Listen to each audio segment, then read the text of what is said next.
All right, we got the double steps here, and this is about it. I'm a big boy, and I've been hearing a lot of trash talking on these sticks, and these sticks are all that. I don't understand. If you have them without the button to the tabs, right, crisscrossing, and this is about the smallest tree you're going to get on. If you can see here, you probably don't want to go any farther than that. I wouldn't.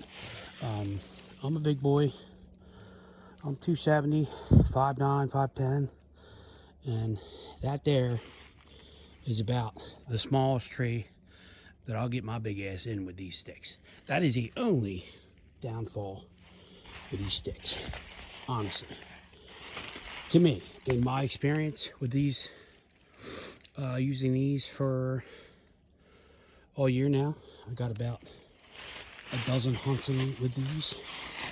I like to have about 2 dozen, but I just haven't had the time this year to hunt. So that's about the smallest diameter tree that I'm going to put myself into with these double steps.